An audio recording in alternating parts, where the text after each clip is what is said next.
Assalamualaikum warahmatullahi wabarakatuh. Kami dari kelompok 5, kami akan melakukan praktikum percobaan fisika yang dibimbing oleh Bu Mulia Rusmawati.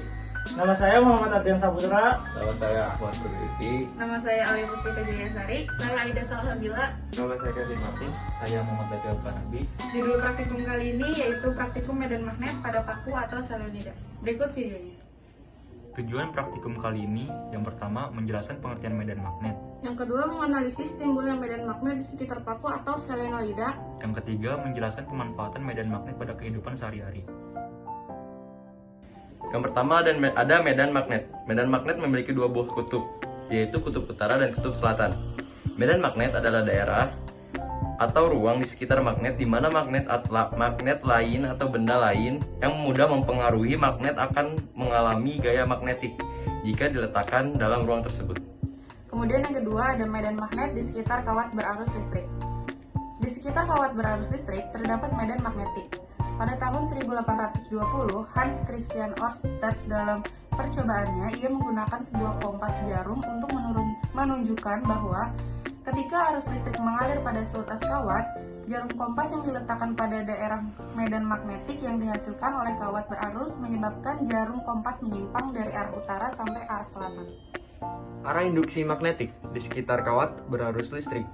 Cara kita menentukan arah garis medan-medan magnet di sekitar kawat berarus listrik adalah dengan menggunakan kaidah putaran tangan, genggaman kawat lurus dengan tangan kanan, ibu jari menunjukkan kuat arus listrik.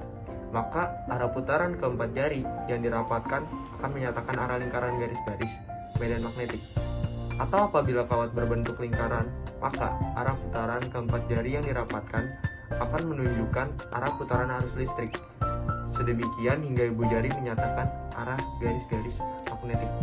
Nah, seperti pada kasus selenoida, arusnya berputar sehingga memudahkan kaidah tangan kanan. Arah putaran keempat jari yang dirapatkan menunjukkan arah putaran arus, sedangkan arah ibu jari menunjukkan arah garis-garis medan magnetnya.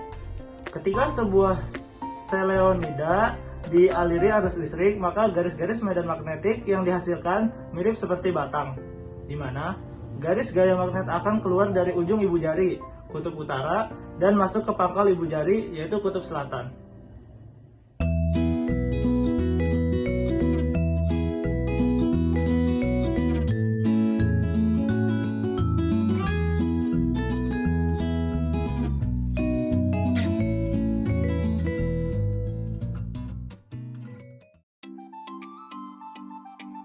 Langkah yang pertama yaitu kupas kulit kabel. Setelah itu, lilitkan tembaga kabel pada paku dan usahakan serapat mungkin lilitan tersebut. Yang kedua tempelkan ujung-ujung tembaga pada baterai dan tunggu beberapa saat. Yang ketiga dekatkan paperclip, peniti, serta jarum pentul pada paku. Nah, yang keempat itu, tambahkan jumlah lilitan pada paku dan amati apa yang terjadi dan bagaimana pengaruh penambahan lilitan tersebut. Dan yang terakhir, setelah itu, amati beberapa jumlah peniti, jarum, serta paperclip yang menempel pada ujung-ujung paku di setiap lilitannya. Pada paku yang panjangnya 10 cm dengan jumlah lilitan 40 terdapat 1 peniti,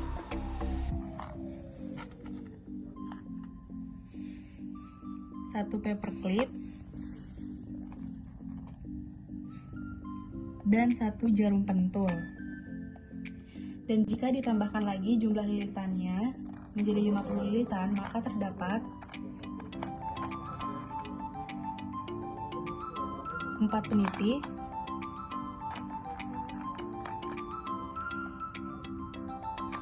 3 paperclip,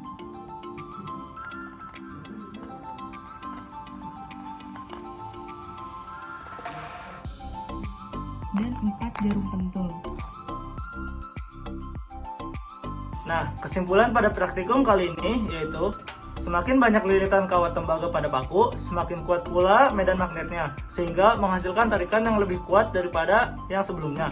Hal inilah yang menyebabkan semakin banyak jumlah jarum pentul, paperclip, dan peniti yang dapat menempel dan juga terangkat.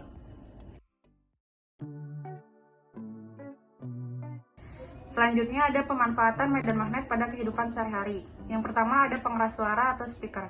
Speaker memiliki komponen elektromagnetik yang terdiri dari kumparan yang disebut dengan voice coil untuk membangkitkan medan magnet dan berinteraksi dengan magnet permanen sehingga menggerakkan ikon speaker maju dan mundur. Yang kedua ada mikrofon. Mikrofon adalah suatu alat elektronik yang dapat mengubah suara menjadi energi listrik. Setiap jenis mikrofon memiliki cara yang berbeda dalam mengubah bentuk energinya, tapi mereka semua memiliki persamaan, yaitu bagian utama yang disebut dengan diafragma. Yang ketiga, pintu kulkas. Pintu lemari es atau kulkas dapat menutup dengan rapat tanpa harus menggunakan kunci atau alat lainnya. Hal tersebut dikarenakan di sekeliling sisi pintu lemari es atau kulkas terdapat magnet. Terdapat sebuah magnet yang panjang diletakkan di dalam karet sepanjang pintu lemari es. Kompas. Cara kerja kompas menggunakan medan magnet. Jarum kompas yang terbuat dari medan magnet selalu menunjukkan arah utara dan selatan. Jarum ini memiliki kutub utara dan selatan. Medan magnet bumi memberikan gaya magnet kepada jarum kompas. Kutub utara jarum kompas menunjukkan ke arah kutub utara geografis bumi. Sekian praktikum dari kelompok kami, semoga bermanfaat bagi para yang menonton.